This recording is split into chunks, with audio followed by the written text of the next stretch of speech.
उपस्थितांनो, तप सेवा सुमिरन किंवा मानसयोग साधना ही त्रिसूत्री अशी साधना आहे आणि 6500 वर्षापूर्वी प्रभू रामचंद्र हे 14 वर्ष वनवासात गेले होते. त्यांच्या त्या तेथील जीवन प्रणालीवर आधारित आहे. याशिवाय 14 वर्ष अयोध्यावासियांनी स्वतःमध्ये रामाचा साक्षात्कार केला, त्यावर ही विद्या आधारित आहे.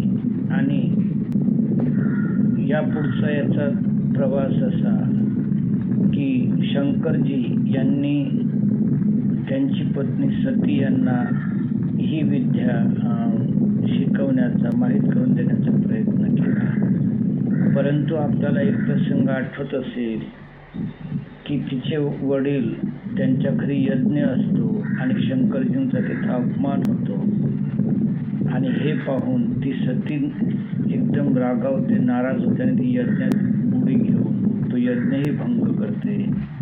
आणि अशा रीतीनं शंकरजी ही तप सेवा सुमिरन विद्या सतीला शिकवू शकले नाही.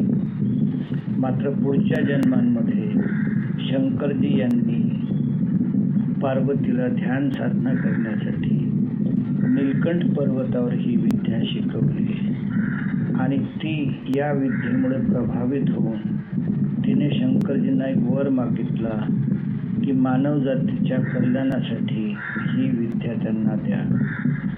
तर अशा रीतीनं शंकरजी यांनी दृष्टांत आणि कथांमधून ही विद्या 1574 साली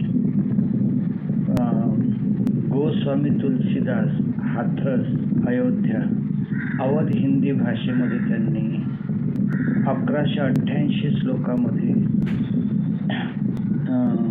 जगाला उपलब्ध करून दिली.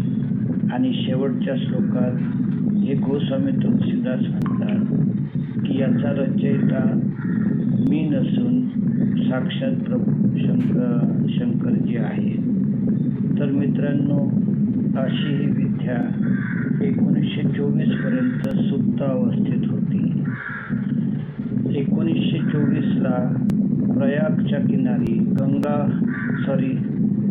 बद्री नारायण त्रिपाठी हा 24 वर्षाचा बडदंड युवक अत्यंत नास्तिक होता. मात्र तो रात्रंदिवस तिथे योगासने करायचा. त्याची एक अंतर्गत नस फाटली आणि योग गुरुजी म्हणाले, तुझा 15 दिवसात मृत्यू अटळ आहे.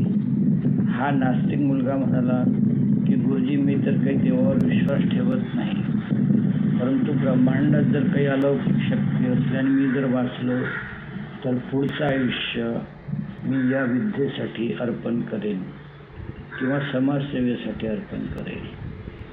तर उपस्थित मित्र हो, आता जो संपूर्ण आपला पुढचा 1.5 तासाचा म्हणा की तुम्हाला जर ही विद्या आवडली तर जीवनभरचा प्रवास म्हणा 5 गोष्टींवर आधारित आहे, जे तुम्हाला सहज पटणार नाही, मात्र हळूहळू तुमच्या लक्षात येईल.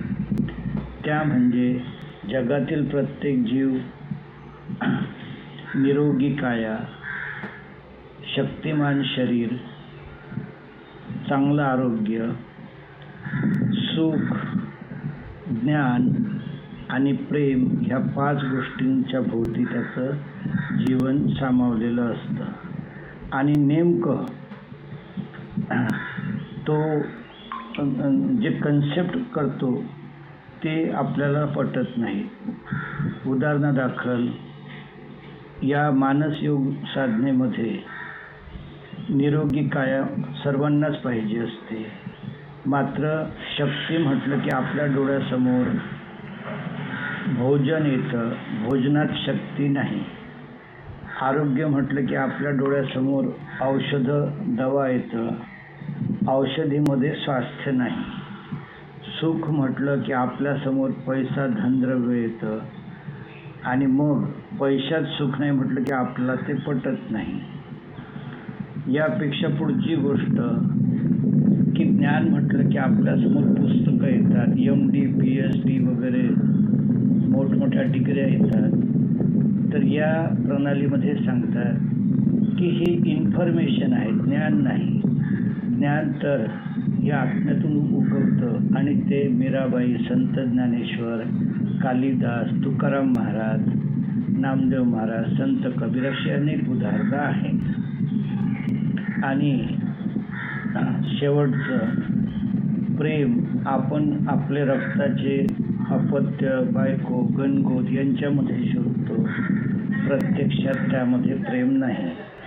तर अशी ही विसंगत वाटणारी जी 5 तत्व आहेत, यावर 1924 पासून बद्रीनारायण त्रिपाठी, त्यानंतर हृदयनाथ योगीजी महाराज, त्यानंतर ऑडिट डिपार्टमेंटचे अधिकारी ज्यांनी या विद्याला समर्पित केलं, अखिलेशजी महाराज, आणि 1993 पासून जगाची धुरा सांभाळणारे डॉक्टर गोपाल शास्त्री, अशी ह्या चळवळीची कुठंही वाजागाजा न करता परंपरा सुरू आहे.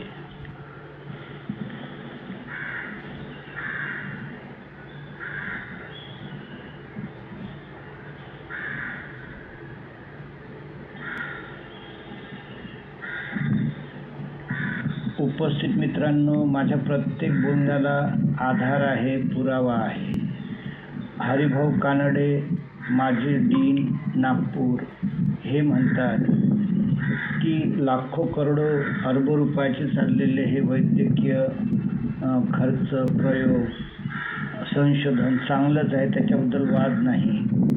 मात्र अत्यंत साध्या, सोप्या आणि मोफत प्रणालीने आमच्या ऋषीमुनींनी 6500 वर्षापूर्वी हे शोध लावले, तेही तेवढंच खरं आहे, किंबहुना त्यापेक्षा खरं आहे. तर मित्रांनो, याला मी एक समांतर उदाहरण देऊ शकतो की समजा एखादी देशद्रोही व्यक्ती आहे, समाजविरोधी व्यक्ती आहे, आणि ती समाजसेवक होऊ शकतं काय?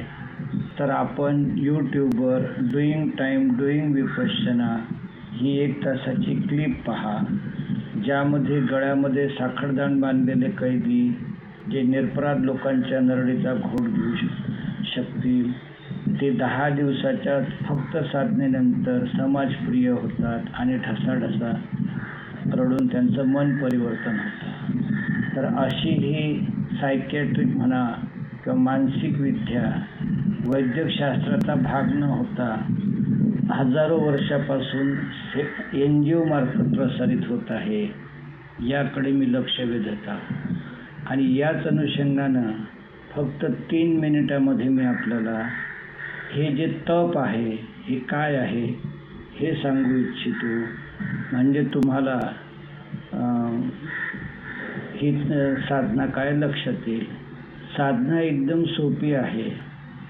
आयुष्यात प्रथम सकाळ संध्याकाळ किमान 1 महिना तरी साधा एनिमा घेऊन आपलं जे मोठं आतडं आहे ते स्वच्छ करा.